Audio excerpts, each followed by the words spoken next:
Shalom saudara. Shalom. Ya, kembali pada hari ini saya mendapat kesempatan untuk membawakan firman Tuhan ya di tempat ini. Dan pada hari ini tema yang Pare berikan kepada saya, wow, membuat saya bergumul saudara. Mengapa? Karena emang jadwal 1 bulan ini mengenai 1 Petrus saudara ya, mengenai bagaimana hidup yang menjadi contoh ya. Tapi temanya ini yang repot buat saya, yaitu my testimony of life, kesaksian hidup saya. Saya pikir apa yang saya mesti saksikan begitu ya. Saya bergumul saudaraku ya. Karena kenapa saya baru aja istilahnya recovery saudara ya. Saya malah banyak yang tahu setahun yang lalu bagaimana saya terpaksa harus meninggalkan pelayanan saya di tempat ini ya. Dan baru saja saya recovery gitu, mau bangkit kembali ya. Dan tapi kemudian kayaknya Pak Re kasih saya ayat ini gitu, habis suruh saya begini, saya pikir ini. Tapi saya pakai doa sama Tuhan, Tuhan janganlah kalau bisa yang lain aja Tuhan gitu lah ya. Tapi tetap saya nggak bisa ada alasan. Tuhan kembalikan lagi untuk saya memberikan suara kesaksian. Sampai saya minta berdoa sama istri saya untuk berdoa buat saya, karena saking saya bergumul ya. Ya, karena kenapa? Kesaksian saya ini akan melibatkan saudara yang ada di tempat ini saudara ya. Karena kejadiannya ada di sini. Ya. Dan Tuhan itu mau saya menyaksikan itu. Nah, jadi saya serba susah, riskan bagi saya, mungkin juga riskan bagi saudara yang pernah mengalaminya ya. Nah, jadi saya pikir jangan Tuhan kalau bisa. Tapi Tuhan itu emang kita tidak bisa ini ya. Dan dia mulai kasih saya lagi. Waktu saya baca 1 Petrus ini lagi, saya begini, kembali lagi Tuhan, balikan lagi ke sana, kembali, nggak bisa menghindar. Tapi tidak berkata bahwa kemanapun aku pergi, engkau tetap ada di sana. Saya tahu ini Tuhan ini. Tapi saya masih bilang Tuhan tolong gitu ya. Walaupun saya sudah ada sedikit make up mind ya untuk memberikan kesaksian ini. Jadi itu apa? Tuhan kasih tanda yang baik sekali. Kira-kira 2 minggu yang lalu Pak Andreas Nawawi ya, kemarin yang tahu Andreas Nawawi ada salah satu hamba Tuhan yang sangat dipakai Tuhan di Indonesia dengan jemaatnya ribuan orang ya. Dan di situ dia memberikan kesaksian yang bagi saya kesaksian yang sangat amat memalukan sebagai orang yang dipakai Tuhan, yang master teologi. Ya, sangat amat memalukan. Ya, saya banyak dengar tanya pada yang lain ya. Saya tidak mau bahas itu di sini ya. Nah, tapi dia menyaksikannya dan saya benar-benar tertegun. Dan di situ Tuhan bicara. Lihat, itu Andreas Nawawi. Kamu apa dibandingkan dengan Andreas Nawawi? Nanti. Ya. Saya cuma paling kalau orang bilang, banyak teman-teman bilang saya American, saya jagoan lokal saudaraku. Oh, dia kelas dunia. Walaupun saya juga yang melayani di Indonesia ya, tapi tetap dia adalah kelas dunia. Jadi dia bilang, Tuhan bilang begitu, saya sadar. Ya, saya sadar. Saya lebih mengarah kepada takut nanti saya kenapa-napa gitu loh ya. Jadi saya sadar. Oke. Dan saya juga mulai ini dan akhirnya Tuhan bukakan. Bahkan Tuhan sudah mempersiapkan saya untuk menyaksikan hal ini. Kenapa? Saya dapat surat Vodafone saudaraku.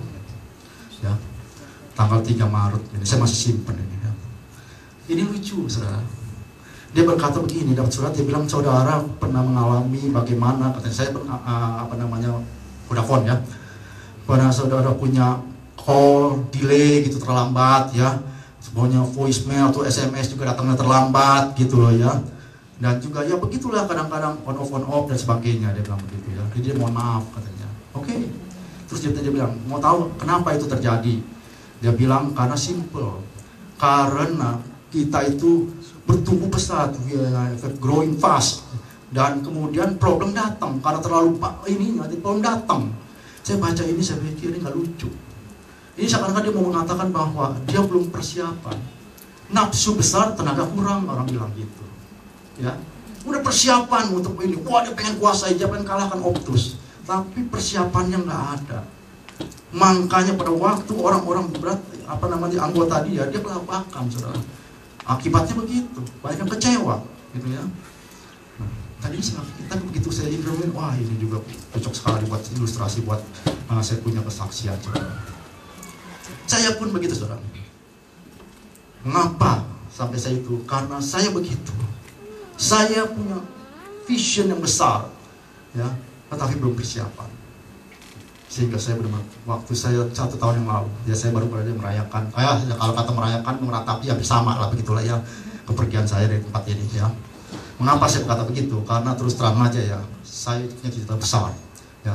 Saya berharap bahwa saya akan melayani diri sampai saya tua ya. Makanya itu saya sudah siapin khotbah saya banyak sekali saudara. Jadi saya kadang-kadang saya lihatin, ya nggak kepake itu ya. Banyak sekali, semua rencana saya. Jadi itu saya udah ini sekali ya. Nah jadi ya saya syok berat, syok berat benar-benar. Ya, syok berat. Dan apalagi kejadiannya pas saya lagi sedang naik daun, sedang berbunga-bunga. Mengapa kata begitu? Makanya ini semua hebat sekali ya. Karena kita baru aja merayakan retret pada hari. Ingat ya? Baru aja bisa retret. Dan saudara mungkin masih yang ikut retret masih ingat temanya? Bahasa cinta. Ya. Bahasa cinta. Waktu di retret itu saya benar-benar lihat, waduh sukses sekali retret kita. Ya. Rasanya sukses sekali. Saya lihat waktu itu karena saya nggak bisa nyanyi, yang pada nyanyi pada seperti Fajar dan lain-lain, Reni joget-joget di depan, kan nggak? Cuma nyanyi lagunya, saya pakai nyanyi gini. Ajarilah kami bahasa cintamu agar kami dekat deng padamu ya Tuhanku. Ini bahasa rocknya nih sebenarnya. Irama rock. Ajarilah kami bahasa cintamu agar kami dekat padamu Tuhan. Dan saya lihat semua begitu bahagia, begitu saling mengasihi. Ya, suami-suami sama istri-istrinya paling gandengan tangan. Kita berpelukan satu dengan yang lain. Dan tiba-tiba terjadilah peristiwa di mana saya harus lengser dari tempat ini, saudara. Nanti syok berat, ya untuk saya ya. Saya tidak bisa menyalahkan siapa, ya. Nah, yang pasti saya mempersiapkan untuk itu, ya. Karena saya punya rencana besar. Kenapa saya bikin ini semua itu ya rencana besar, saudara. Saya mau sampaikan kepada saudara sebenarnya, tapi belum kesampaian, ya. Mau tahu, ya. Mau tahu ya, saya kasih tahu ya sebenarnya ini. Tapi ntar dalam ini saya akan kasih tahu juga dah. Kenapa saya memilih ini dan kenapa saya memilih ini gitu loh ya, gitu ya. Nah, semua itu ada ini. Nah, jadi saya syok berat, ya, syok berat sampai saya berkata kepada istri saya dan kepada orang-orang yang dekat saya tawar hati. Saya sudah ambil tuh anduk putih dan saya siap jatuhin dalam pelayanan saya. Itulah saya beritahu. Ya, ngomong juga sama Pak Ray dan semuanya. Saya belum pasin itu ya. Kenapa? Hal terutama yang membuat saya mengambil anduk putih itu adalah ada teman-teman gini loh, teman sepelayanan para pastor ya, yang ada juga jemaat yang berkata sama saya, ngatain gini, ya udahlah Pak Anton, jangan sedih, itu kan kehendak Tuhan. Nah, ini saya nggak bisa terima, saudara. Kehendak Tuhan. Mengapa saya katakan saya tidak terima? Sebab saya bilang, kok itu kehendak Tuhan? Saya menganggap Tuhan yang saya sembah, Tuhan Yesus Kristus, Tuhan yang saya kasihi, adalah Tuhan yang sangat amat mengasihi saya. Jadi saya nggak bisa terima bahwa saya itu diizinkan untuk masuk ke lembah kekelaman ini. Mungkin saya dalam pelayanan saya buat salah. Mungkin dalam pelayanan saya ada banyak kelemahan. Tapi saya nggak pernah berpikir bahwa Tuhan saya itu akan melakukan hal seperti itu. Menghendaki saya untuk melakukan saya sampai di lembah kekelaman ini. Dan tentunya kalau Tuhan menghendaki, dia akan girang. Tuh, sampai juga si Anton, apa yang mau gue? Dan saya nggak bisa bayangin Tuhan saya ketawa begitu, senyum melihat saya berada di rumah kekelaman. Oke? Saudara, jangan pernah bersyukur ya untuk penyakit saudara. Jangan pernah bersyukur untuk masalah saudara. Jangan pernah bersyukur untuk saudara bisa usaha saudara bangkrut atau kalau saudara kehilangan pekerjaan. Dulu ya, saya masih belum mengerti. Waktu istri saya ngajarin anak saya, si Hendra, untuk bersyukur untuk penyakitnya, saya masih pikir benar, oke. Ya. Dan papanya Hendra waktu itu belum Kristen. Dia bilang, ngapain lu sakit kok lu bersyukur Tuhan atau sakit lu? Saya pikir dia karena nggak ngerti, karena belum orang Kristen. Tapi saya bilang, dia sebenarnya sekarang saya bertemukan bahwa sebenarnya teman kita tidak boleh bersyukur untuk penyakit kita ataupun masalah kita. Yang harus kita selalu bersyukur, kata Alkitab, adalah bersyukur bahwa Tuhan akan menolong kita.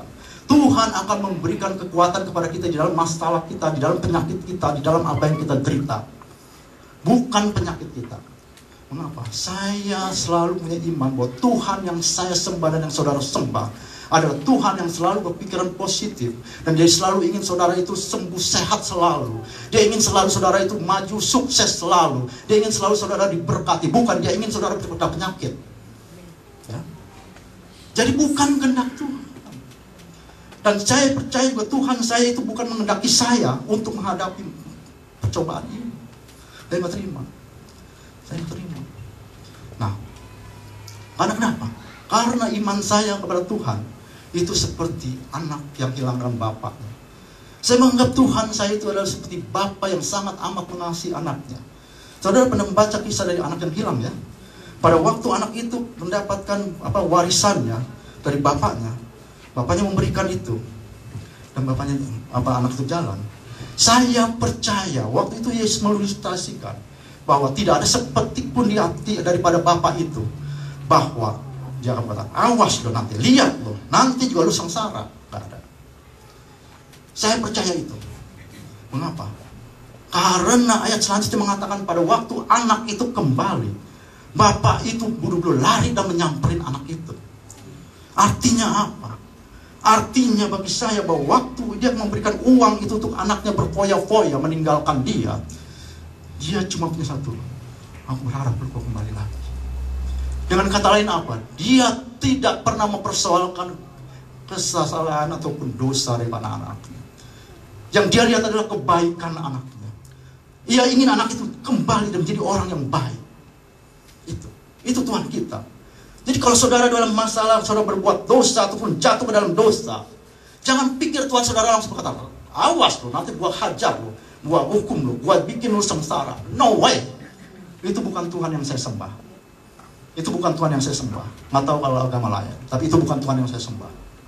Tuhan yang saya sembah itu tidak pernah memperhitungkan dosa-dosamu. Walaupun dosamu seperti merah kemisi, katanya, akan menjadi putih seperti salju di hadapan Tuhan. Artinya apa? Tuhan tidak pernah mempersoalkan. Saudara, ingat bagaimana waktu itu bapak itu. Waktu dulu belum ada kacamata, saudara. Ya. Jadi waktu dia nunggu, dia pasti tuh begitu dia nungguin, dia ada setiap kesempatan dia nungguin di luar, nungguin anaknya kembali. Ya. Jadi suatu ketika waktu dulu ada kacamata, saya percaya waktu dilihat dari jauh gitu, itu figur dari kecil orang. Karena begitu dia merindukan anaknya. Jadi dia seperti figur itu, seperti anak kecil itu, dia sudah pikir itu anaknya dia lari. Itu karena kerinduannya, saudara. Ya, dia pasti belum melihat ke situ anaknya atau bukan. Tapi dia disamperin. Dan dia nggak langsung bilang, rasain, lu balik lagi kan? Enggak. Alkitab mencatat bagaimana dia memeluk anak itu dan menyuruh langsung untuk bawahannya untuk ambil baju baru, kasih sepatu baru dan bikin pesta. Karena apa? Karena itulah Allah yang saya sembah, yang sangat mengasihi saya dan saudara. Tidak satu pun dari dia kiranya untuk menjahati saudara. Karena kita mencatat tidak ada tipu di dalam mulutnya. Kita bisa di depan kita manis, kita bisa bergerak kayak rasa kedamaian, tapi itu nggak bisa dia. Walaupun kita buat ini, kita bisa baik sama orang, tapi buat orang itu buat kesalahan kita marah, ya enggak. Jangan bayangkan saudara sama dengan sifatnya dengan bapakmu. Yang kalau ada orang buat salah kita keti, dia no way. Karena dia sangat mengasihi saudara.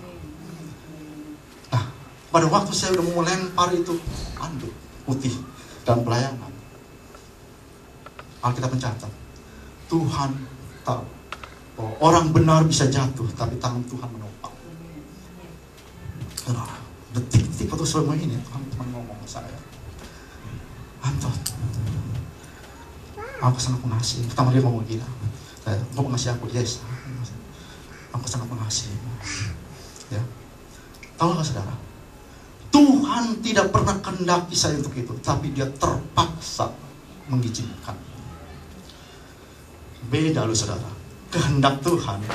Kehendak Tuhan itu apa? Kehendak Tuhan kalau kita mau maju, kita sukses, kita bahagia, kita jauh dari penyakit, kita hidup kita bagus, usaha kita naik, segala itu kehendak Tuhan. Ya. Tapi izin Tuhan adalah waktu saudara masuk ke dalam lembah kekelaman, lembah bayang-bayang maut.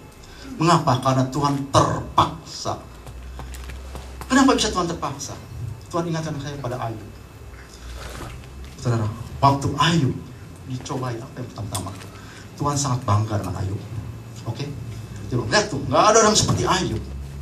Di depan sidang itu dari surga, semua di malaikat termasuk si setan, si cumut itu ada di sana, saudara. Ya. Dan setan yang paling kayak gitu. Ya. Dan dia bilang, ya kan ada lu, terang aja. Ya. Terus Tuhan bilang, silakan cobain Ayub. Tuhan ingatkan saya. Dan saya ingat sadar Wah, itu terjadi karena Tuhan bangga kepada saya. Oleh sebab itu saudara, coba kita buka berarti yang ayat yang mana saya kasih kamu ini enggak ya? Di ini ya, di ini dulu di 1 Petrus yang ke 1 Petrus 1 Petrus 1 apa ini enggak, Pais? 1 Petrus 1 ayat yang ke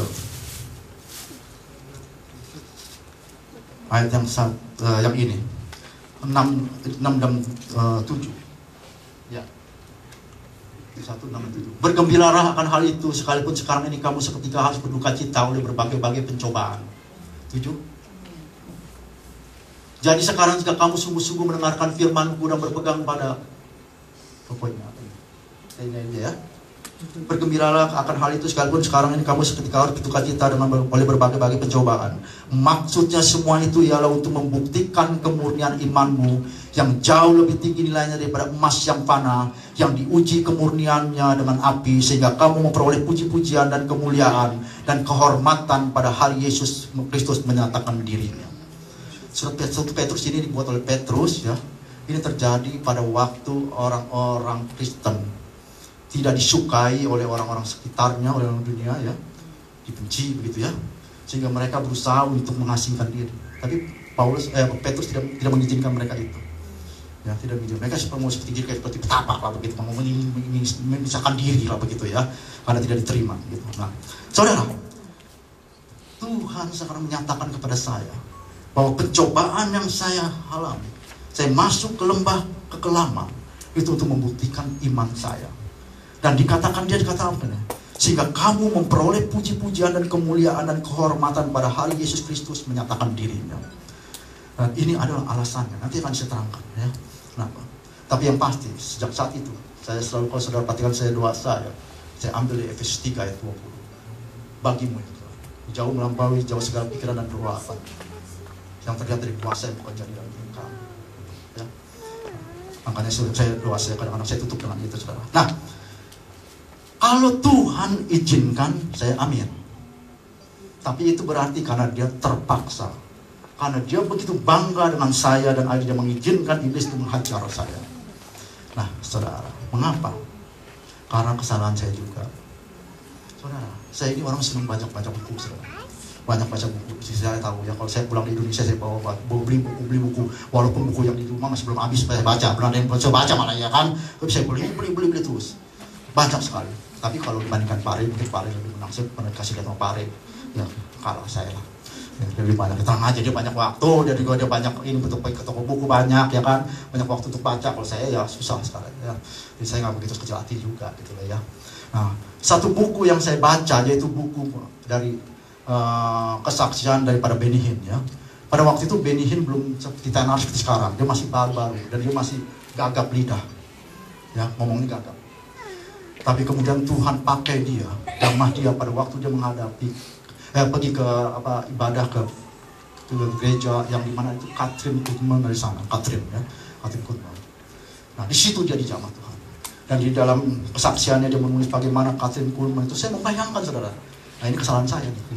Saya membayangkan Katrin Kuhlman bagaimana waktu dia pakai jubah yang putih di dalam hadirat Allah, dia seakan-akan menari di atas panggung katanya dan mengucapkan kata-kata begini.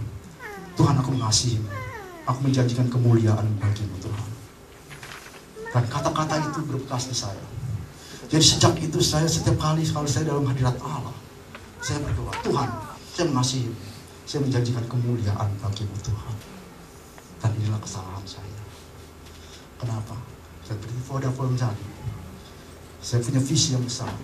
Saya ingin memuliakan Tuhan, tapi persiapan gak ada. Ya. Saya begitu saya pengen. Jadi saya istilahnya seperti nafsu besar, tenaga kurang, saudara. Saya membandingkan begitu, saya tidak berpikir bahwa Katrin Kuhlman itu jauh imannya dari saya itu. Dia kelas dunia itu dia, sampai bisa membuat Benny Hinn itu bertobat tuh. Nah saya siapa? Cecurut saudara. Iblis juga tahu gitu loh. Ya. Tapi saya udah begitu beraninya saudara. Kalau Katrin Kuhlman berani ambil resiko itu karena dia tahu iman dia semana. Kalau saya ikut-ikutan aja saudara. Dan itu yang terjadi. Dan iblis tahu dia tembak saya saudara. Itu. Nah, saudara, sekali lagi, mengapa Tuhan mengizinkan saya untuk memurnikan iman saya? Dan kalau dia bangga sama saudara, kalau saudara dia izinkan masuk dalam pencobaan, ya, dia begitu bangga nih, saudara dia ingin ini. Jadi bukan berarti dia bahwa dia begitu, tapi dia tahu saya pasti bisa mengatasi pencobaan itu. Itu yang pasti. Maka gembiralah, ayat ini menyatakan. Nah, saudara, singkat cerita. Sekarang bagaimana kita untuk menghadapi semua itu, untuk kita bisa bangkit, untuk kita bisa begini. Tadi saya mengatakan bahwa 1 Petrus 1:6 tadi mengatakan karena untuk membuktikan iman kita.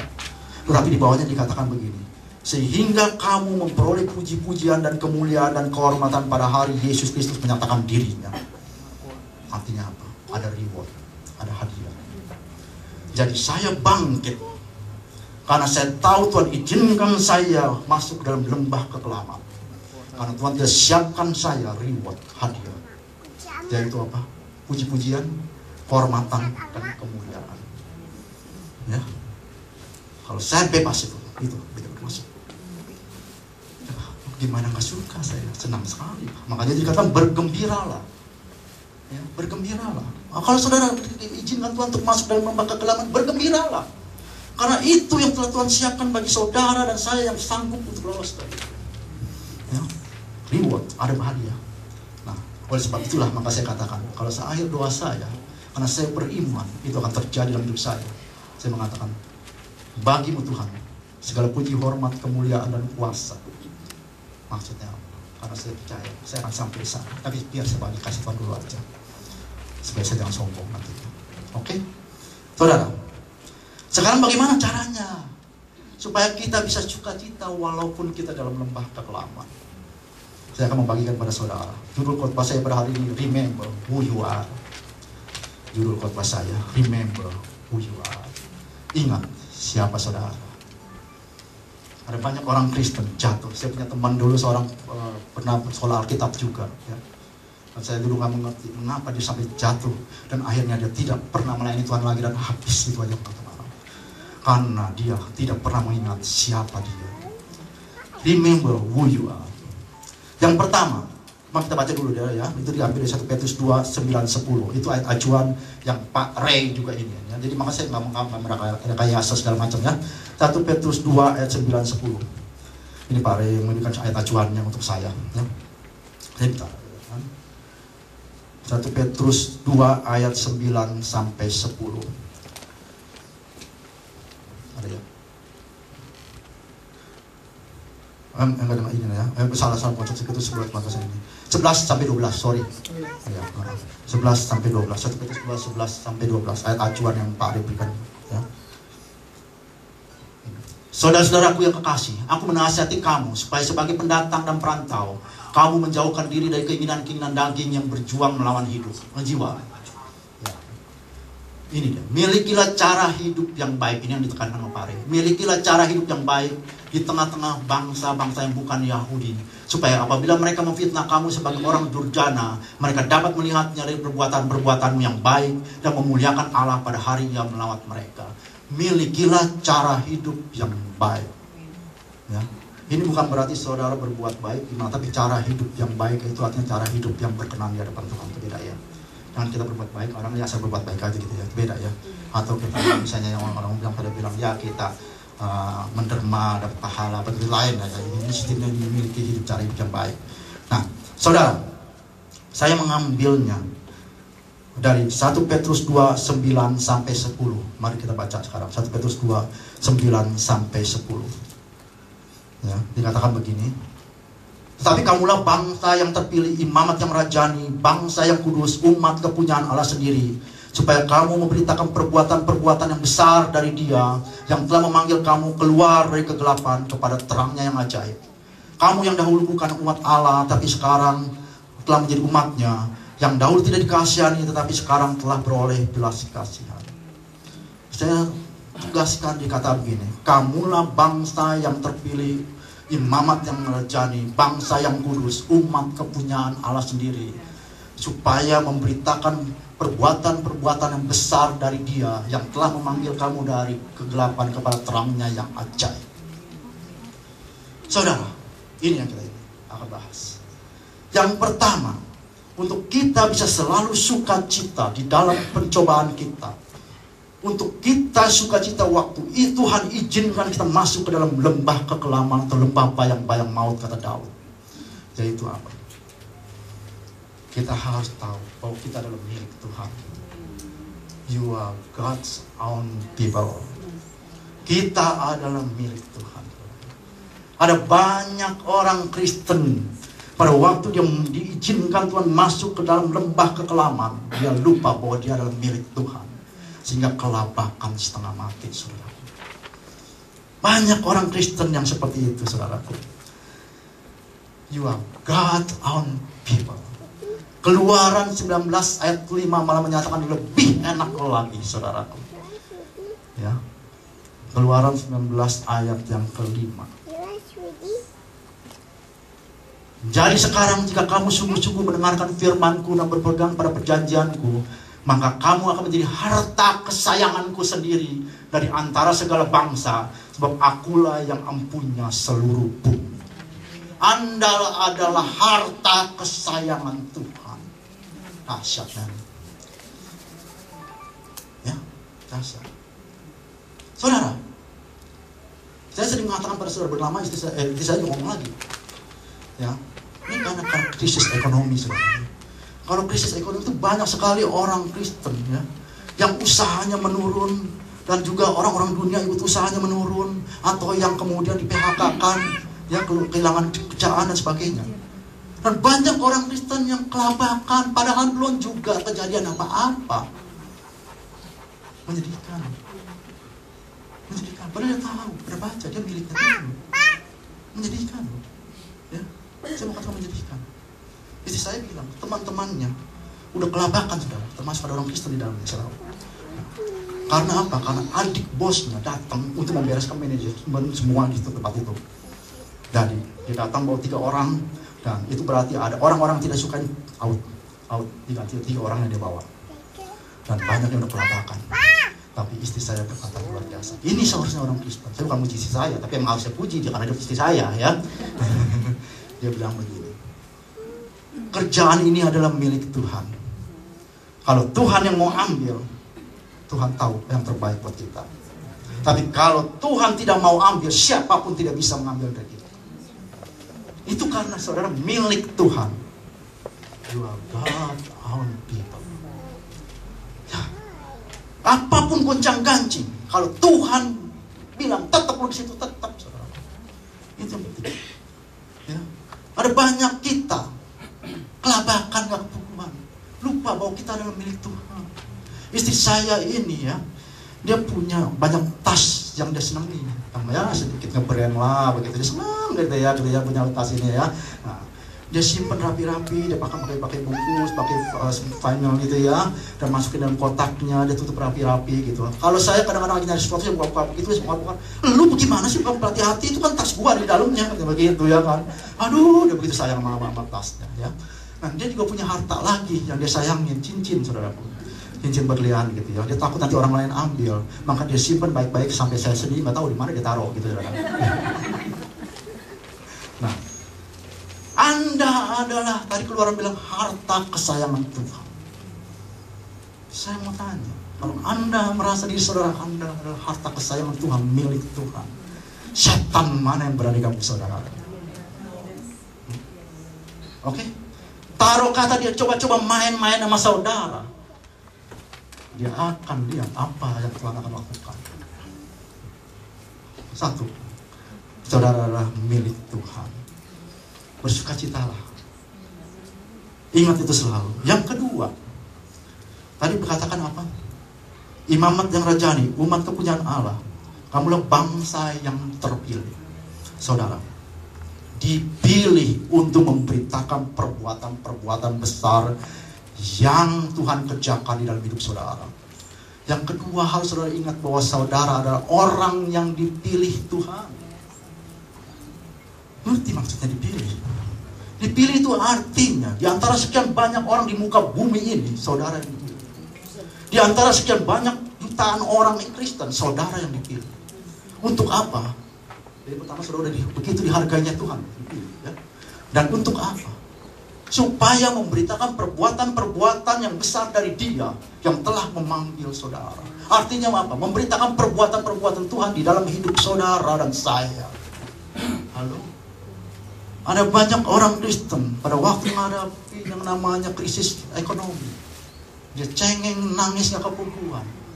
Dia bingung apa yang dia harus kerjakan. Dia cari di sini, rekayasa sini, cari sana untuk saya diselamat daripada krisis ekonomi. Why?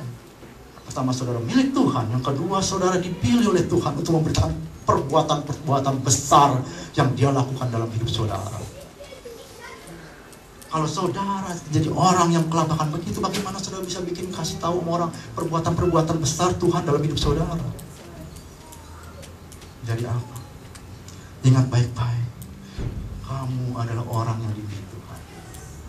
Dan tadi saya mau katakan tadi, Tuhan izinkan saudara masuk ke dalam lembah kekelaman karena ada janji. Ya, itu saudara. Saudara dipilih bukan sebagai gratis gitu aja. Tuhan bilang, pokoknya untuk kebaikan itu ada janji, ada reward. Yaitu dikatakan puji-pujian, kemuliaan dan kehormatan itu akan bagian saudara dan saya yang setia di dalam percobaan. Oke, jadi itu yang kedua. Yang ketiga, kita bisa baca di dalam 1 Petrus 12 ayat yang kelima. 1 Petrus 12 ayat yang kelima. Yang katakan begini, dan biarlah kamu juga dipergunakan sebagai batu hidup untuk pembangunan suatu rumah rohani, bagi suatu imamat kudus untuk mempersembahkan persembahan rohani yang karena Yesus Kristus berkenan kepada Allah. Ini artinya begini saudara. Saudara menjadi batu hidup, bukan batu yang geletak, bukan batu yang gak bisa gerak, tapi batu yang hidup. The living stone, batu yang hidup. Ya. Untuk apa? Untuk pembangunan suatu rumah rohani. Dan artinya itu didasarkan oleh siapa? Didasarkan oleh Yesus Kristus sendiri. Saudara adalah batu yang hidup yang dipersiapkan untuk pembangunan suatu rumah rohani yang dasarnya adalah Yesus Kristus sendiri. Ya. Rumah rohani itu apa? Saya punya rumah rohani. Saudara semua rumah rohani. Ya. Artinya saudara bukan batu yang diam di tempat, tapi batu yang hidup, yang bergerak untuk menyelamatkan jiwa-jiwa, untuk menjadi suatu rumah rohani.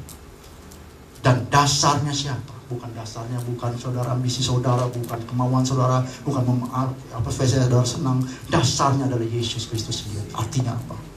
Waktu saudara ingin membangun itu, waktu saudara mau jadi batu sandungan, saudara menghadapi banyak tantangan. Mungkin saudara menghadapi banyak kekecewaan seperti saya. Mungkin juga saudara menghadapi penderitaan. Tetapi terus saya kasih tahu, dasarnya adalah Yesus Kristus. Pada belum lama ini ada tsunami ya, ada itu di Jepang, gempa bumi ya. Gempa bumi itu nggak menghancurkan Jepang, tsunami yang menghancurkan ya. Saya lihat bagaimana itu apa namanya itu begini itu apa namanya gedung tinggi ya, tapi nggak hancur. Kenapa? Jepang udah persiapin dasar untuk gempa bumi. Setiap bangunan yang dia siapin dasarnya untuk menahan gempa bumi. Dia cuma dengan duga. Padahal tsunami juga dia persiapin tuh, ada tembok. Saudara mungkin lihat ya tembok yang dijaga untuk tsunami, ya. Tapi itu kalah, ya. Nah, tapi dia persiapin. Saudara dan saya mungkin bisa digoncang. Tapi kalau saudara mendasarkannya kepada Yesus, saudara boleh main begini.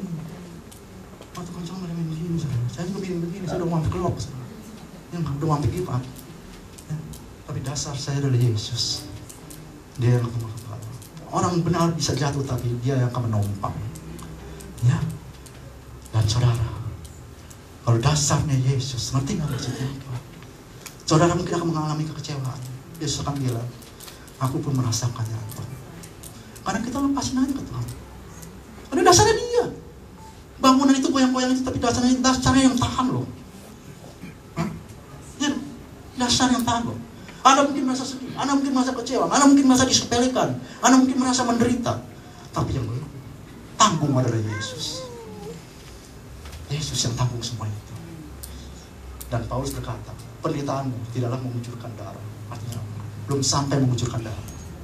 Tapi Yesus sudah tanggung. Saudara punya kesalahan, saudara punya kekecewaan, saudara punya segala penderitaan saudara sampai dia mengucurkan darah. Jadi saudara, dasarkan pelayanan saudara kepada Yesus, maka saudara akan bertahan. Jadilah batu yang hidup, jangan batu yang mandek, saudaraku. Ya. Yang keempat, yaitu hidup di dalam kehidupan yang patut dicontoh. Kalau saudara membaca itu semua, ya, dikatakan bahwa hidup di dalam kehidupan yang patut dicontoh. Saudara, artinya apa? Dulu waktu saya masih punya mama saya, waktu saya masih kecil, ya, mama saya bukan orang Kristen, bukan, ya, tapi dia bilang, Anton, apapun yang terjadi dengan kamu, sebagaimana ininya, jaga nama baik. Sebab dia tiru peribahasa. Dia katakan bahwa macan meninggalkan belangnya, manusia meninggalkan nama baik. Jaga itu. Ada banyak orang Kristen yang tidak menjaga nama baik. Ini menyedihkan. Saya baru banyak sekali dengar, semalam saya juga dengar juga. Banyak sekali. Orang-orang semua tidak suka ke gereja. Itu karena bukan apa-apa, bukan karena Yesusnya, saudaraku. Tapi karena ada banyak orang Kristen, bahkan para pendeta, yang menjadi batu sandungan. Nggak jaga nama baik, saudara. Anda boleh keluarin ayat 1000 ayat di situ. Tapi kalau saudara tidak jaga nama baik, percuma. Saya mau katakan. Tapi kalau saudara, waktu saudara dalam pencobaan, dalam lembah bayang-bayang maut, saudara bertahan dan saudara maju, itu lebih hebat dari 10.000 ayat yang saudara berikan kepada seorang. Oke? Nah, jadi saudara, hidup di dalam kehidupan yang dapat dicontoh, maka saudara bisa membawa jiwa-jiwa datang kepada Tuhan. Jaga nama baik, saudara. Saudara, tadi saya boleh menjadi ini. Kenapa saya ini ya. Kan waktu sedang ini sekali ya, saya pikir, saya pengen mau nyumbang. Dari dulu saya kepengen bangun Philadelphia, ya. Bukan saya kaya, ya, tapi keinginan saya untuk menyumbang, ya. Saya bilang gitu. Saya kemudian saya menyumbang ini waktu kita ini ya, mimbar ini mimbar pada plastik, saudara, jangan salah ya. Ini dari akrilik, ini mahal, ini $1.000, ya. Bukan saya banyak uang. Ini dipakai oleh Hillsong juga, saudara tahu. Hillsong saya maklum dia pakai karena banyak duit. Tapi saya beli ini ya bukan karena saya banyak duit, tapi karena saya sangat mengasihi Yesus. Ya.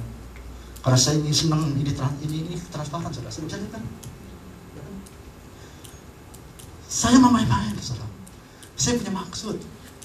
Saya ini juga, tapi dari sumbangan dari seseorang. Ini harga $500. Barang juga tuh. Maksudnya apa? Saya ingin setiap uang yang ada di dalam persembahan ini transparan. Transparan. Saya ingin itu. Itu makanya saya beli itu. Saya ingin kenapa mimbar ini transparan.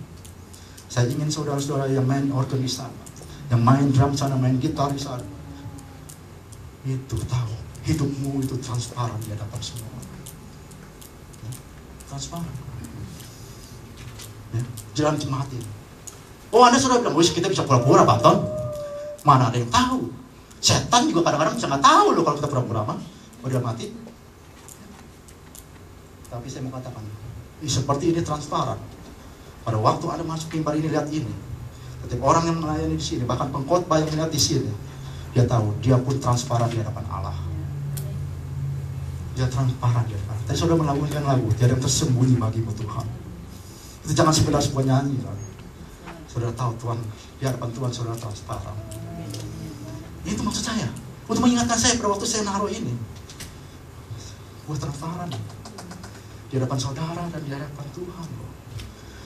Jadi pelayanan saya ini nggak main-main, ya, nggak main-main. Jadi saya nggak berani sembarangan. Khotbah saya ini nggak main-main, saya bergumul. 1 bulan saya bergumul untuk keluar kesaksian ini, nggak main-main. Ya, jadi kenapa? Transparan. Ya. Tadi saja istri saya masih doain saya karena saya masih buat kesaksian. Dan di mobil juga dia masih doa untuk mengingat saya. Nggak main-main, kita transparan di hadapan Tuhan. Ya, saya takut itu. Kenapa? Karena pada waktu saya melihat ini, saya teringatkan Matius 7:15-23. Saudara bisa baca sendiri nanti di rumah. Matius 7 ayat 15-23 itu akan berbicara kepada setiap orang yang berada di dalam pelayanan mimbar. Itu. Ya. Nah, kenapa saya ini? Dulu Fajar pakai yang satu lagi tuh Fajar ya, yang ini gitu. Tapi saya nggak suka. Kenapa? Karena Tuhan kasih tahu saya, beli yang natural aja lah. Beli yang ini nih, saudara, nggak dicat nih, saudara, begini aja. Aslinya begini. Saya dengan Fajar, dengan Pak Wiwoho ya, kita lihat di sana, kita beli, kita bawa kemari. Saya mau neranginnya, sampai sekarang baru bisa nerangin sekarang nih, saudara, berkesempatan. Kenapa saya ini? Karena saya diingatkan. Saudara tidak bisa bilang bahwa salib ini bagus. Nggak bisa. Sebab setahu saya, yang lebih bagus itu ada di luar, lebih banyak lebih bagus. Oke? Yang lebih mahal juga banyak di luaran. Dan nanti juga nih 10 tahun lagi yang lebih bagus dari ini juga banyak. Tetapi ini adalah natural. Apa adanya. Ini dari kayu biasa.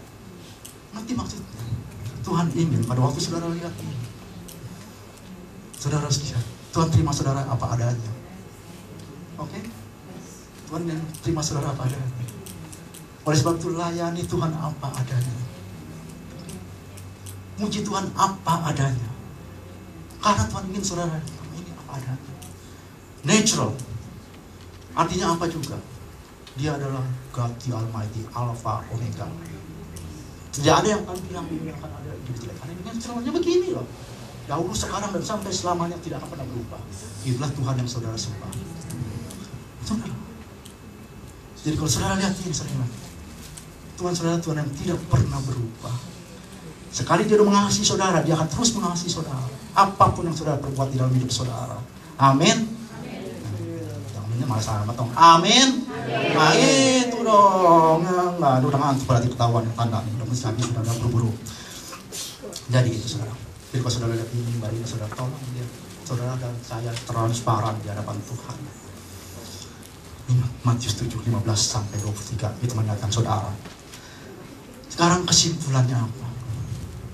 Kesimpulannya, jadi saudara pertama kita, yang tadi saudara tahu bahwa kita harus ingat, waktu kita dalam menghadapi segala apapun, baik kita dalam percobaan ataupun tidak, yang harus saudara ingat adalah saudara milik Tuhan. Pada waktu saudara terima Yesus sebagai Tuhan dan Juru Selamat, saudara adalah milik Tuhan. Dan Alkitab mencatat bahwa tidak ada satupun apapun yang dapat memisahkan kasih Tuhan di dalam hidup saudara. Oke? Yang kedua, bahwa saudara dipilih untuk apa? Memberitakan perbuatan-perbuatan besar di dalam hidup saudara. Artinya pada waktu saudara masuk di dalam pencobaan, Tuhan sudah persiapkan untuk saya atau saudara yang masuk dalam pencobaan suatu perkara-perkara besar yang Tuhan berikan kepada saya. Itulah sebabnya saudara harus bergembira.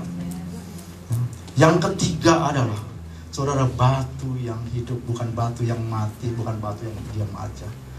Untuk apa? Untuk sebuah pembangunan rohani, untuk menjangkau jiwa-jiwa. Dan dasarnya bukan saudara sendiri, dasarnya Tuhan. Tuhan yang ini. Tahu gak? Pada waktu saya sakit hati saya ini, saya nangis sama Tuhan. Tuhan cuma bilang sama saya, kenapa Tuhan? Kecewa.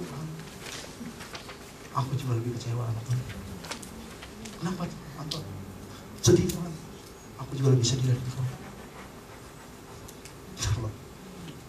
Itu saya menangis dari depan Tuhan. Kita ampun Tuhan. Saudara mendasarkan pada Yesus dan pelayanan saudara, dia lebih banyak rasa sakitnya daripada saudara. Saya membahas kesaksian dari mengasihi saya. Itu mengenai orang Islam yang waktu tahun 98 itu yang memperkosa orang segala macam ya. Saya dapat dari siapa ya, saya lupa itu ya, saya kirim. Salah seorang ya yang kirim. Dan apa yang terjadi? Orang itu sampai bertobat karena kenapa? Yesus dia berkata, kenapa engkau menyakiti aku? Karena waktu itu dia mau bunuh orang Kristen yang punya toko buku apa itu, dia udak-udak. El Shaddai. Toko buku El Shaddai. Ya. Mengapa engkau menyakiti aku? Itu yang terjadi pada saudara dan saya pada waktu Tuhan izinkan saudara dan saya masuk di dalam pencobaan. Tenang aja, bergembiralah, happy, saya bilang. Nah, saudara, Dan ingat bahwa hidup punya kehidupan yang menjadi contoh. Belajar untuk jaga nama baik kita dan transparan di hadapan Tuhan dan di hadapan jemaatnya. Kesimpulan kita apa? Kesimpulan kita saya ambil 1 Petrus 2, 21, 22. Ya, saya tetap berjalan dan singkat 1 Petrus ya. 1 Petrus 21, 22. Sebab untuk itulah kamu dipanggil, karena Kristus pun telah menderita untuk kamu dan telah meninggalkan teladan bagimu, supaya kamu mengikuti jejak-jejaknya. Ia tidak berbuat dosa dan tipu tidak ada di dalam mulutnya. Saudara, ini mengartikan apa? Ayat ini mau mengartikan begini, saudara, yang menjadi kesimpulan kita, yaitu goal kita sebagai orang percaya, goal kita sebagai orang Kristen adalah untuk kita dalam menghadapi penderitaan, kita melakukannya seperti yang Yesus lakukan. Saya ulangi, pada waktu kita, goal kita adalah untuk menghadapi penderitaan seperti yang Yesus lakukan. Apa itu yang Yesus lakukan? Pertama, kesabaran. Yang kedua, ketenangan. Dan yang ketiga, confidence, percaya diri bahwa Tuhan tetap mengkontrol masa depanmu. Ya. Biarlah ini menjadi berkat buat saudara. Tuhan memberkati. Mari kita bangkit berdiri, saudara. Oh, haleluya Tuhan Yesus, haleluya Bapa. Bapa, kami mengucap syukur untuk firman-Mu Tuhan. Terima kasih untuk firman-Mu ini Bapa. Dan biarlah Tuhan Engkau menguduskan, melayakkan firman ini. Amen. Dan juga Engkau menguduskan dan melayakkan hati kami. Amen. Sehingga bolehlah Tuhan firman-Mu ini menjadi rema di dalam kehidupan kami. Memampukan kami Tuhan untuk menjadi contoh bagi banyak orang. Untuk kemuliaan nama-Mu Tuhan. Terima kasih Bapa. Dan biarlah Kau meteraikan firman-Mu ini. Dan biarlah Tuhan Kau sembunyikan hamba-Mu di balik kaki salib-Mu Tuhan. Tuhan Yesus, hanya bagi-Mu Tuhan pujian, kemuliaan, dan kuasa sampai selama-lamanya. Karena Engkaulah Tuhan yang dapat melakukan jauh lebih banyak dari apa yang kami doakan dan pikirkan, sesuai dengan kuasa yang bekerja di dalam hidup kami. Terima kasih Tuhan Yesus. Dalam nama Tuhan Yesus kami berdoa. Haleluya. Amin. Anda adalah harta kesayangan Tuhan. Dahsyat kan? Ya, dahsyat. Saudara, saya sering mengatakan pada saudara bernama istri saya ngomong lagi. Ya, ini karena krisis ekonomi, saudara. Kalau krisis ekonomi itu banyak sekali orang Kristen ya, yang usahanya menurun, dan juga orang-orang dunia ikut usahanya menurun, atau yang kemudian di PHK-kan, ya, kehilangan pekerjaan dan sebagainya. Dan banyak orang Kristen yang kelabakan, padahal belum juga kejadian apa-apa. Menyedihkan. Padahal dia tahu, dia baca, dia miliknya Tuhan. Menyedihkan. Ya, saya mau katakan menyedihkan. Istri saya bilang, teman-temannya udah kelabakan saudara, termasuk ada orang Kristen di dalamnya, saudara. Karena apa? Karena adik bosnya datang untuk membereskan manajemen semua di tempat itu. Jadi dia datang bawa 3 orang, dan itu berarti ada orang-orang tidak suka out, tiga orang yang dia bawa. Dan banyak yang udah kelabakan. Tapi istri saya berkata luar biasa. Ini seharusnya orang Kristen. Saya bukan muji istri saya, tapi yang harus saya puji dia karena dia istri saya, ya. Dia bilang begini. Kerjaan ini adalah milik Tuhan.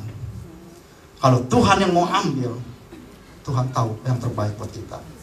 Tapi kalau Tuhan tidak mau ambil, siapapun tidak bisa mengambil dari kita. Itu karena saudara milik Tuhan. You are God's own people. Ya. Apapun goncang gancing, kalau Tuhan bilang tetap lo di situ, tetap saudara. Itu yang penting. Ya. Ada banyak kita kelabakan, gak kepukuhan, lupa bahwa kita adalah milik Tuhan. Istri saya ini ya, dia punya banyak tas yang dia senangi. Ya sedikit ngebrand lah, begitu dia senang gitu ya punya tas ini ya. Nah, dia simpan rapi-rapi, dia pakai bungkus, pakai vinyl gitu ya, dan masukin dalam kotaknya, dia tutup rapi-rapi gitu. Kalau saya kadang-kadang lagi nyari sesuatu yang buka-buka begitu, saya buka-buka, lu bagaimana sih bukan hati-hati, itu kan tas gua di dalamnya, begitu ya kan. Aduh, dia begitu sayang sama tasnya ya. Nah, dia juga punya harta lagi yang dia sayangin, cincin saudaraku.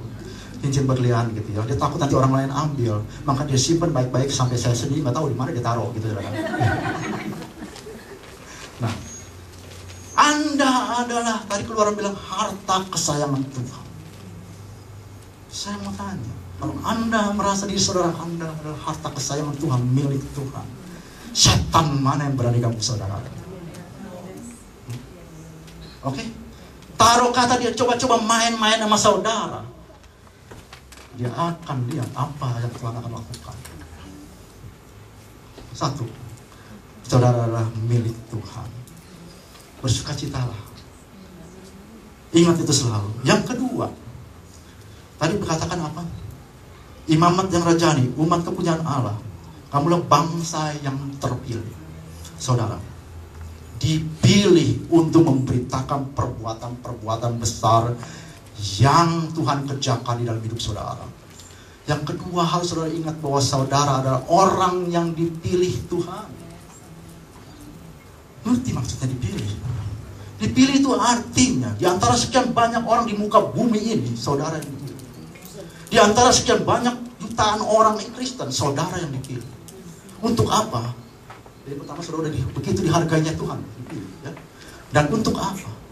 Supaya memberitakan perbuatan-perbuatan yang besar dari Dia yang telah memanggil saudara. Artinya apa? Memberitakan perbuatan-perbuatan Tuhan di dalam hidup saudara dan saya. Halo? Ada banyak orang Kristen pada waktu menghadapi yang namanya krisis ekonomi, dia cengeng, nangis, gak kepukuhan. Dia bingung apa yang dia harus kerjakan. Dia cari di sini, rekayasa sini, cari sana untuk saya diselamat daripada krisis ekonomi. Why? Pertama, saudara milik Tuhan. Yang kedua, saudara dipilih oleh Tuhan untuk memberitakan perbuatan-perbuatan besar yang Dia lakukan dalam hidup saudara. Kalau saudara jadi orang yang kelabakan begitu, bagaimana saudara bisa bikin kasih tahu orang perbuatan-perbuatan besar Tuhan dalam hidup saudara? Jadi apa? Ingat baik-baik, kamu adalah orang yang dipilih Tuhan. Dan tadi saya mau katakan tadi, Tuhan izinkan saudara masuk ke dalam lembah kekelaman karena ada janji. Ya, itu saudara. Saudara dipilih bukan sebagai gratis gitu aja. Tuhan bilang, pokoknya untuk kebaikan itu ada janji, ada reward. Yaitu dikatakan puji-pujian, kemuliaan dan kehormatan itu akan bagian saudara dan saya yang setia di dalam percobaan. Oke? Jadi itu yang kedua. Yang ketiga, kita bisa baca di dalam 1 Petrus 12 ayat yang kelima. 1 Petrus 12 ayat yang kelima. Dikatakan begini, dan biarlah kamu juga dipergunakan sebagai batu hidup untuk pembangunan suatu rumah rohani, bagi suatu imamat kudus untuk mempersembahkan persembahan rohani yang karena Yesus Kristus berkenan kepada Allah. Ini artinya begini, saudara. Saudara menjadi batu hidup, bukan batu yang gak geletak, bukan batu yang gak bisa gerak, tapi batu yang hidup. The living stone. Batu yang hidup, ya. Untuk apa? Untuk pembangunan suatu rumah rohani. Dan artinya itu didasarkan oleh siapa? Didasarkan oleh Yesus Kristus sendiri. Saudara adalah batu yang hidup yang dipersiapkan untuk pembangunan suatu rumah rohani yang dasarnya adalah Yesus Kristus sendiri. Ya. Rumah rohani itu apa? Saya punya rumah rohani. Saudara semua rumah rohani. Ya. Artinya saudara bukan batu yang diam di tempat, tapi batu yang hidup, yang bergerak untuk menyelamatkan jiwa-jiwa, untuk menjadi suatu rumah rohani. Dan dasarnya siapa? Bukan dasarnya, bukan saudara ambisi saudara, bukan kemauan saudara, bukan supaya saudara senang. Dasarnya adalah Yesus Kristus sendiri. Artinya apa? Waktu saudara ingin membangun itu, waktu saudara mau jadi batu sandungan, saudara menghadapi banyak tantangan. Mungkin saudara menghadapi banyak kekecewaan seperti saya. Mungkin juga saudara menghadapi penderitaan.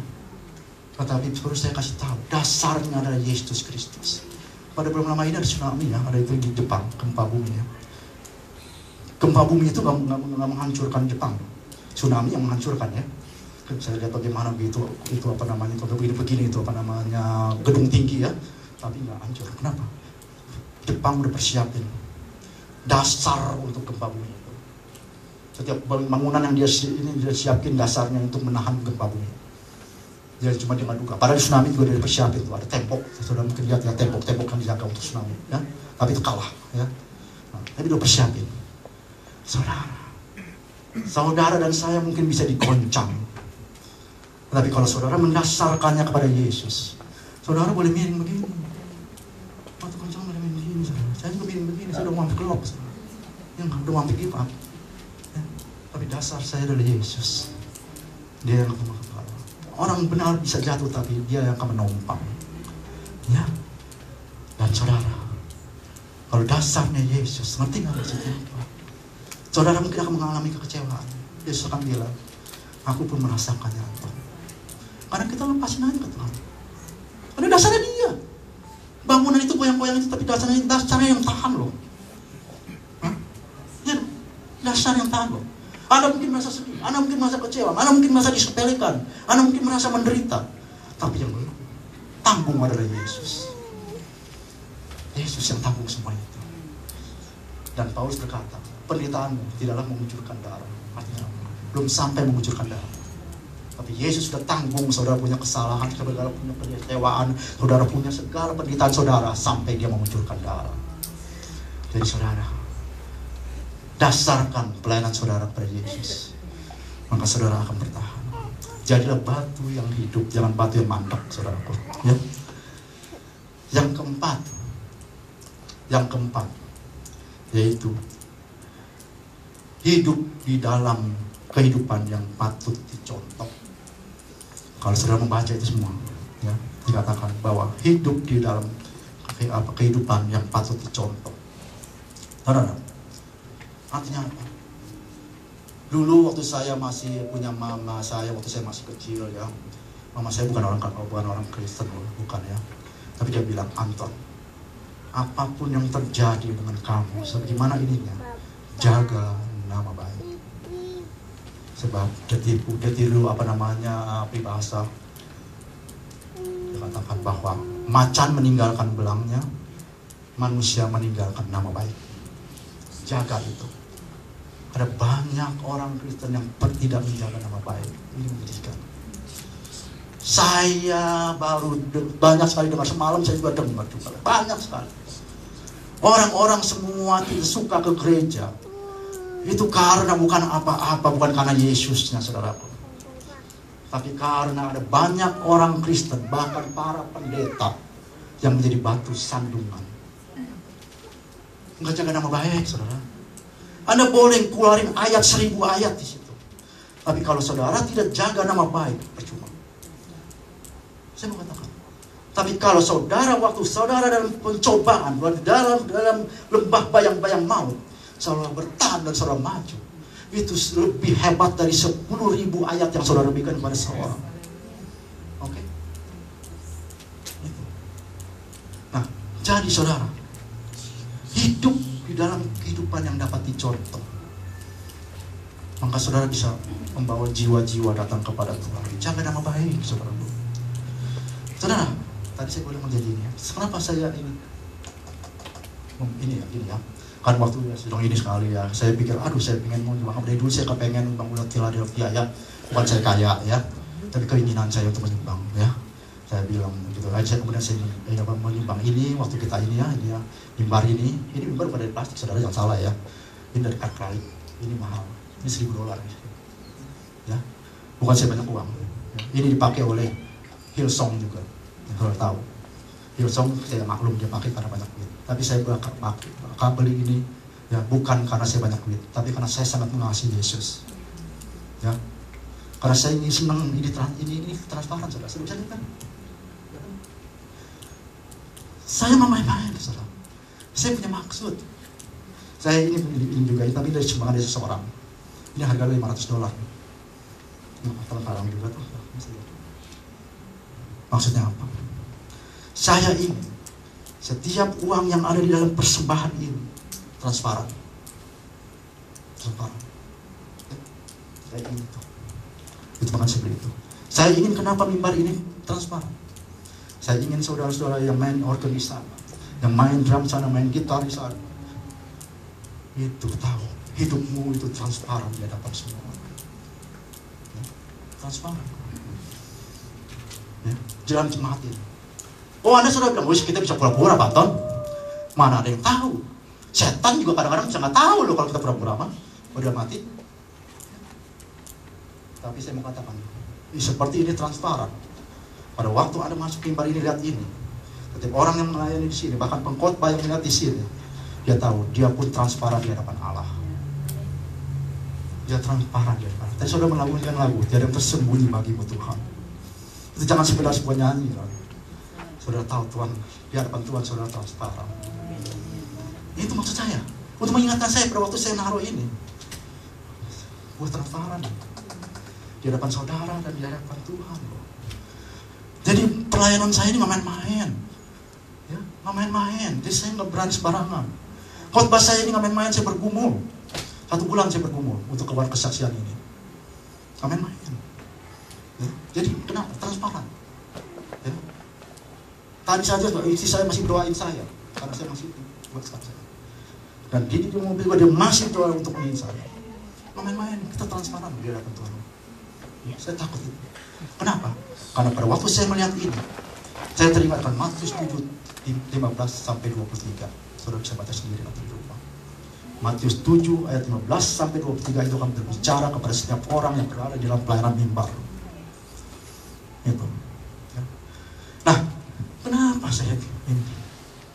Dulu Fajar pakai yang satu lagi tuh Fajar ya, yang di ini segitu. Tapi saya masih suka. Kenapa? Karena Tuhan kasih tahu saya, beli yang natural aja lah. Beli yang gini nih, saudara, nggak dicat nih, saudara, begini aja. Aslinya begini. Saya dengan Fajar, dengan Pak Wiwoho ya, kita lihat di sana, kita beli, kita bawa kemari. Saya mau neranginnya, sampai sekarang baru bisa nerangin sekarang nih, saudara, berkesempatan. Kenapa saya ini? Karena saya diingatkan. Saudara tidak bisa bilang bahwa salib ini bagus. Tidak bisa. Sebab setahu saya, yang lebih bagus itu ada di luar, lebih banyak lebih bagus. Oke? Yang lebih mahal juga banyak di luar. Dan nanti juga nih 10 tahun lagi yang lebih bagus dari ini juga banyak. Tetapi ini adalah natural. Apa adanya? Ini dari kayu biasa. Ngerti maksudnya? Tuhan ingin pada waktu saudara lihat ini, saudara lihat, Tuhan terima saudara apa adanya. Oke? Tuhan terima saudara apa adanya. Oleh sebab itu layani Tuhan apa adanya. Muji Tuhan apa adanya. Karena Tuhan ingin saudara ini apa adanya. Natural. Artinya apa juga? Dia adalah God the Almighty, Alpha, Omega. Tidak ada yang akan bilang akan ada gitu. Karena ini naturalnya begini loh. Dahulu, sekarang, dan sampai selamanya tidak akan pernah berubah. Itulah Tuhan yang saudara sembah. Saudara. Jadi kalau saudara lihat ini, saudara, Tuhan saudara Tuhan yang tidak pernah berubah. Sekali dia sudah mengasihi saudara, dia akan terus mengasihi saudara. Apapun yang saudara perbuat di dalam hidup saudara. Amin. Ini malah sama dong. Amin. Nah itu dong. Nggak, udah ngantuk berarti ketahuan tanda. Udah mesti habis, sudah buru-buru. Jadi itu saudara. Jadi kalau saudara lihat ini, baru ini saudara tolong dia. Saudara dan saya transparan di hadapan Tuhan. Ingat Matius 7, 15-23 itu mengingatkan saudara. Sekarang kesimpulannya apa? Kesimpulannya, jadi saudara pertama kita, ya tadi saudara tahu bahwa kita harus ingat, waktu kita dalam menghadapi segala apapun, baik kita dalam percobaan ataupun tidak, yang harus saudara ingat adalah saudara milik Tuhan. Pada waktu saudara terima Yesus sebagai Tuhan dan Juru Selamat, saudara adalah milik Tuhan. Dan Alkitab mencatat bahwa tidak ada satupun apapun yang dapat memisahkan kasih Tuhan di dalam hidup saudara. Oke? Yang kedua, bahwa saudara dipilih untuk apa? Memberitakan perbuatan-perbuatan besar di dalam hidup saudara. Artinya pada waktu saudara masuk di dalam pencobaan, Tuhan sudah persiapkan untuk saya atau saudara yang masuk dalam pencobaan suatu perkara-perkara besar yang Tuhan berikan kepada saya. Itulah sebabnya saudara harus bergembira. Yang ketiga adalah saudara batu yang hidup, bukan batu yang mati, bukan batu yang diam aja. Untuk apa? Untuk sebuah pembangunan rohani, untuk menjangkau jiwa-jiwa. Dan dasarnya bukan saudara sendiri, dasarnya Tuhan. Tuhan yang tahu, pada waktu saya sakit hati saya ini, saya nangis sama Tuhan. Tuhan cuma bilang sama saya, kenapa Tuhan? Kecewa. aku juga lebih kecewa Tuhan. Kenapa Tuhan? Sedih Tuhan. Aku juga lebih sedih dari Tuhan. Ya Allah. Itu saya menangis dari depan Tuhan. Minta ampun Tuhan. Saudara mendasarkan pada Yesus dan pelayanan saudara, dia lebih rasa sakitnya daripada saudara. Saya membahas kesaksian dari mengasihi saya. Itu mengenai orang Islam yang waktu tahun 98 itu yang memperkosa orang segala macam ya. Saya dapat dari siapa ya, saya lupa itu ya, saya kirim. Salah seorang ya yang kirim. Dan apa yang terjadi? Orang itu sampai bertobat karena kenapa? Yesus dia berkata, kenapa engkau menyakiti aku? Karena waktu itu dia mau bunuh orang Kristen yang punya toko buku apa itu, dia udak-udak. El Shaddai. Toko buku El Shaddai. Ya. Mengapa engkau menyakiti aku? Itu yang terjadi pada saudara dan saya. Pada waktu Tuhan izinkan saudara dan saya masuk di dalam pencobaan. Tenang aja, bergembiralah, happy, saya bilang. Nah, saudara, dan ingat bahwa hidup punya kehidupan yang menjadi contoh. Belajar untuk jaga nama baik kita dan transparan di hadapan Tuhan dan di hadapan jemaatnya. Kesimpulan kita apa? Kesimpulan kita saya ambil 1 Petrus 2, 21, 22. Ya, saya tetap berjalan dan kasih kata 1 Petrus ya. 1 Petrus 21, 22. Sebab untuk itulah kamu dipanggil, karena Kristus pun telah menderita untuk kamu dan telah meninggalkan teladan bagimu, supaya kamu mengikuti jejak-jejaknya. Ia tidak berbuat dosa dan tipu tidak ada di dalam mulutnya. Saudara, ini mengartikan apa? Ayat ini mau mengartikan begini, saudara, yang menjadi kesimpulan kita, yaitu goal kita sebagai orang percaya, goal kita sebagai orang Kristen adalah untuk kita dalam menghadapi penderitaan, kita melakukannya seperti yang Yesus lakukan. Saya ulangi, pada waktu kita, goal kita adalah untuk menghadapi penderitaan seperti yang Yesus lakukan. Apa itu yang Yesus lakukan? Pertama, kesabaran. Yang kedua, ketenangan. Dan yang ketiga, confidence, percaya diri bahwa Tuhan tetap mengkontrol masa depanmu. Ya. Biarlah ini menjadi berkat buat saudara. Tuhan memberkati. Mari kita bangkit berdiri, saudara. Oh, haleluya Tuhan Yesus, haleluya Bapa. Bapa, kami mengucap syukur untuk firman-Mu Tuhan. Terima kasih untuk firman-Mu ini Bapa. Dan biarlah Tuhan Engkau menguduskan, melayangkan firman ini. Amen. Dan juga Engkau menguduskan dan melayangkan hati kami. Amen. Sehingga bolehlah Tuhan firman-Mu ini menjadi rema di dalam kehidupan kami. Memampukan kami Tuhan untuk menjadi contoh bagi banyak orang. Untuk kemuliaan nama-Mu Tuhan. Terima kasih Bapa. Dan biarlah Kau meteraikan firman-Mu ini. Dan biarlah Tuhan Kau sembunyikan hamba-Mu di balik kaki salib-Mu Tuhan. Tuhan Yesus, hanya bagi-Mu Tuhan pujian, kemuliaan, dan kuasa sampai selama-lamanya. Karena Engkaulah Tuhan yang dapat melakukan jauh lebih banyak dari apa yang kami doakan dan pikirkan, sesuai dengan kuasa yang bekerja di dalam hidup kami. Terima kasih Tuhan Yesus. Dalam nama Tuhan Yesus kami berdoa. Haleluya. Amin.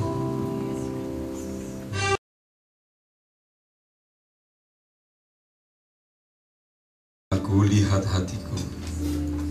Haleluya.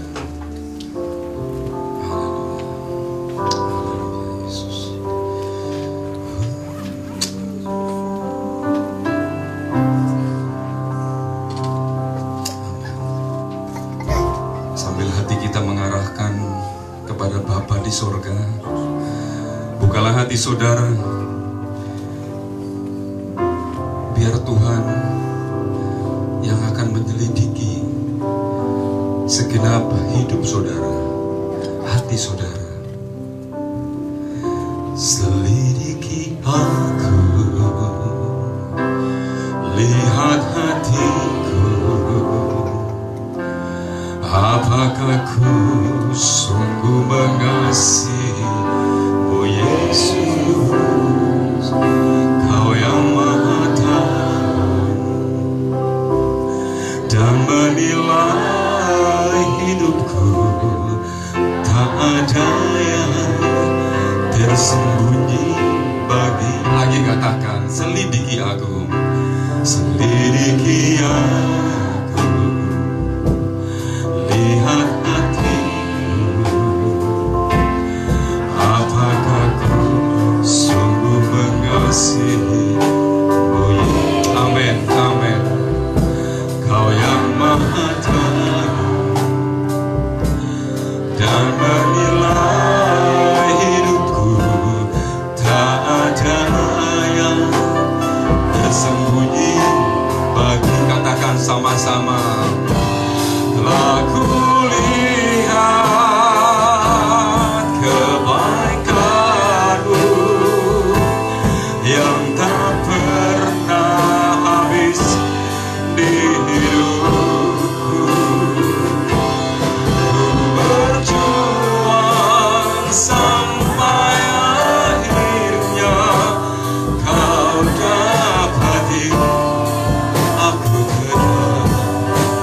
Katakan lagi, selidiki aku dengan satu kesungguhan.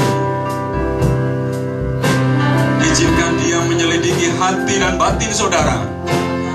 Allah kita adalah Allah yang maha tahu, Allah yang tidak dapat ditipu oleh siapapun juga. Dia melihat seluruh hidup saudara dan menilai.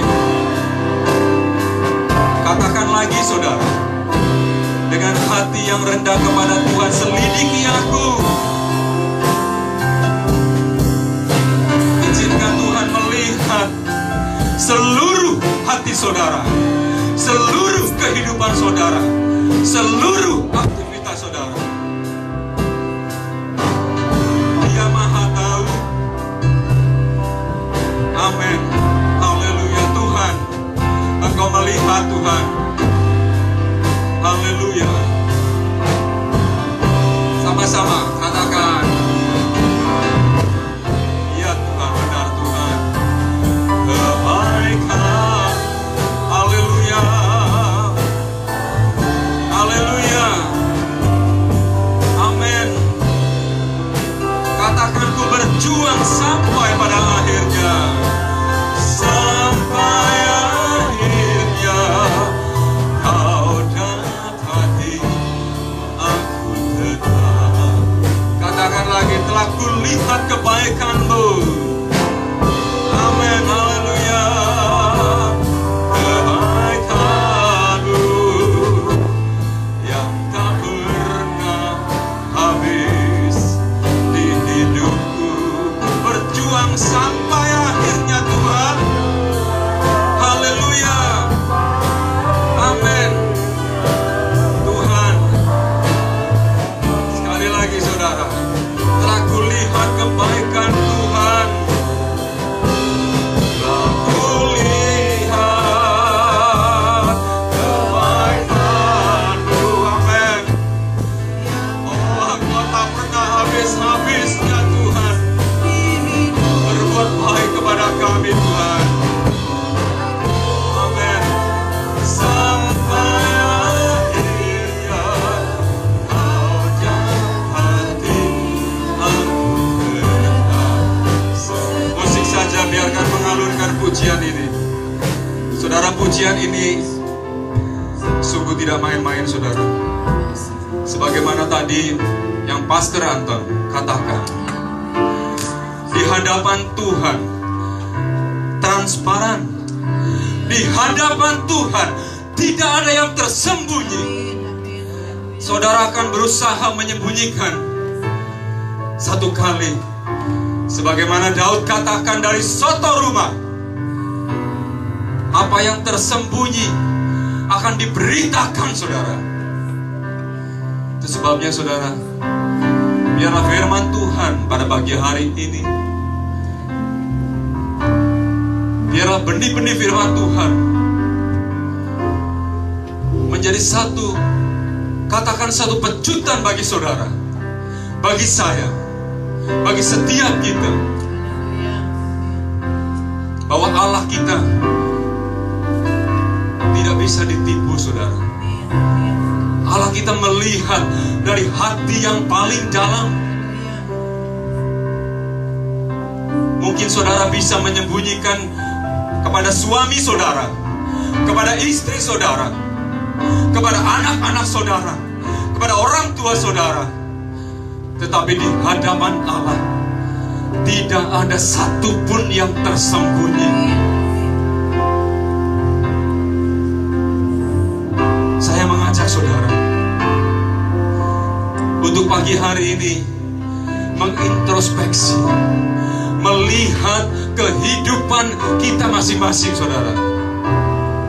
Jikalau masih ada hal-hal yang tersembunyi, hal-hal yang saudara tutupi sedemikian rupa, mari saudara, Allah kita adalah Allah yang Maha Kasih. Dia akan mengampuni sepanjang saudara sungguh-sungguh minta ampun kepada Tuhan. Katakan kepada Tuhan bahwa ini aku, Tuhan. Aku tidak mampu untuk membuka tabir yang mungkin sangat memalukan, yang mungkin sangat menyakitkan. Tapi kembali saudara, bukannya Tuhan tidak tahu. Dia hanya menunggu saudara mengaku, menunggu saudara membuka apa yang tersembunyi.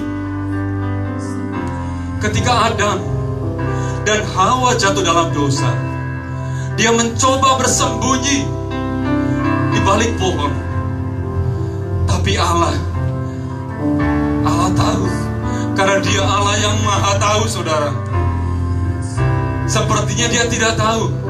Dia katakan, Adam, Adam, di manakah kamu? Pernyataan itu bukan karena Allah tidak tahu, saudara. Dia tahu. Itu sebabnya, mari saudara, jangan lagi kita ada hal yang tersembunyi di hadapan Tuhan. Terlebih waktu kedatangan Tuhan tidak lama lagi, saudara. Jangan sampai kita menyesal karena hal yang kita sembunyikan dalam hidup kita, saudara. Mari saudara, selagi hari masih siang, selagi masih ada kesempatan, mari kita terbuka di hadapan Tuhan.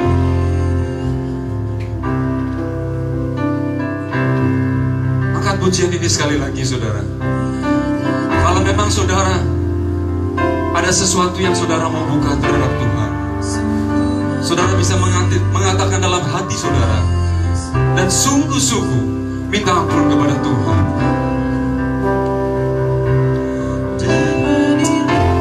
Haleluya. Angkat pujian ini, saudara. Sekali lagi katakan, selidiki aku dengan kata yang sungguh-sungguh. Selidiki aku. Biar lihat hati saudara. Apakah engkau sungguh-sungguh mengasihi Tuhan Allahmu? Dialah yang Maha tahu, saudara.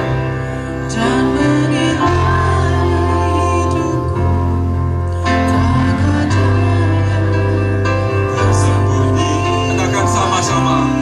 Telah kulihat,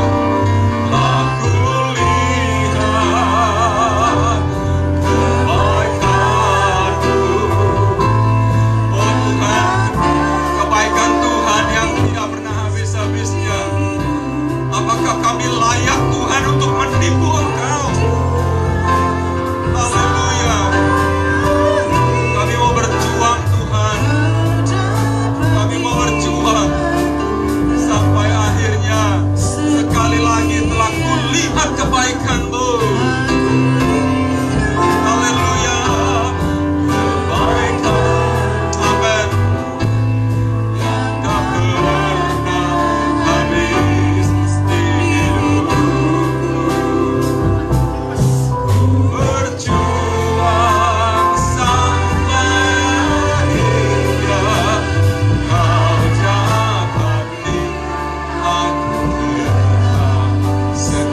Berjuang sampai akhirnya. berjuang sampai akhirnya kau dapati aku. Katakan sekali lagi saudara dengan satu tekad. Ku berjuang sampai akhirnya kau dapati aku tetap setia. Bapa dalam surga, terima kasih Tuhan untuk teguran-Mu pada hari ini Tuhan. Sungguh kami merasa bahwa kami adalah anak-Mu, karena kami masih ditegur oleh Tuhan, karena kami masih diingatkan oleh Tuhan. Tuhan, biarlah Tuhan ubah hidup kami Tuhan. Kami mau transparan Tuhan, bukan saja terhadap suami kami, terhadap istri kami, terhadap anak-anak kami, orang tua mertua kami, tetapi terlebih lagi Tuhan, kami mau transparan terhadap Tuhan, menyadari bahwa Tuhan yang Maha Tahu. Untuk apa kami sembunyikan Tuhan? Untuk apa Tuhan membuat kami Tuhan tidak layak di hadapan Tuhan? Itu sebabnya kami berdoa untuk setiap kami yang hadir di tempat ini Tuhan. Mampukan kami melakukan sesuatu transparan di hadapan Tuhan, transparan di hadapan manusia, di hadapan suami atau istri kami Tuhan. Dan kami percaya Engkau Allah yang senang mengampuni kami. Engkau akan mengampuni kami Tuhan. Terima kasih Tuhan. Berkati Tuhan Pastor Anton Tuhan, yang sudah memberitakan firman-Mu, sudah menyampaikan teguran-Mu Tuhan. Pakai dia lebih heran, pakai dia sebagai alat Tuhan yang heran Tuhan, sehingga melalui hidupnya akan ada banyak jiwa yang diselamatkan Tuhan. Engkau membalut luka hatinya, Engkau memberikan penghiburan, Engkau memberikan sukacita sorga, sehingga Pastor Anton akan menjadi alat yang sempurna di hadapan Tuhan. Terima kasih Tuhan, berkat-Mu yang berlimpah-limpah menjadi bagian Pak Anton dan keluarganya. Terima kasih Tuhan. Jemaat yang dikasihi Kristus, mari kita angkat kedua belah tangan kita ke hadapan Bapa di sorga dengan kerendahan hati. Kita mohon berkat-Nya. Jika engkau baik-baik mendengarkan suara Tuhan Allah-Mu dan melakukan dengan setia segala perintah yang disampaikan hari ini, maka segala berkat akan datang kepadamu. Tuhan akan memerintahkan berkat yang berlimpah-limpah ke atasmu, ke dalam segala lumbung-lumbungmu. Diberkatilah segala pekerjaan dan usahamu. Tuhan akan menjaga seisi rumah tanggamu, dan tidak ada satupun anak cucumu yang minta-minta. Tuhan akan mengangkat engkau menjadi kepala dan tidak menjadi ekor. Hidupmu akan tetap naik dan tidak pernah menjadi turun. Semua berkat itu kita terima dalam satu nama yang ajaib, yaitu nama Tuhan Yesus Kristus. Kita memuji Tuhan.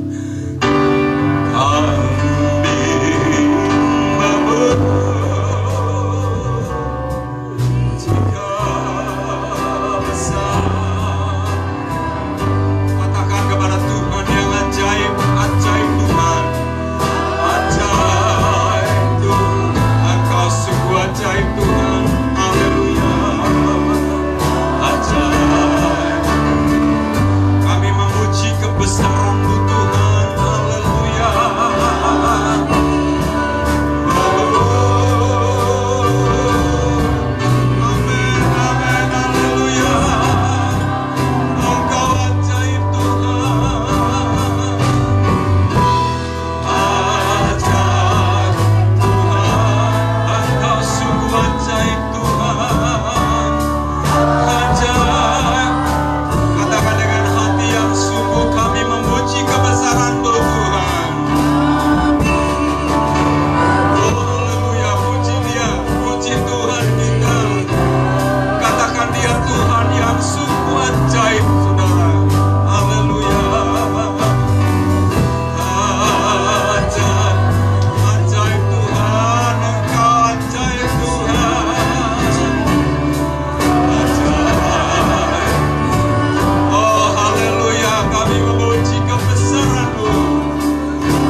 kiranya kasih Allah dan persekutuan Roh Kudus menyertai saudara-saudara sekalian mulai sekarang dan sampai Tuhan Yesus datang yang kedua kali. Haleluya. Amin, amin. Haleluya. Puji Tuhan.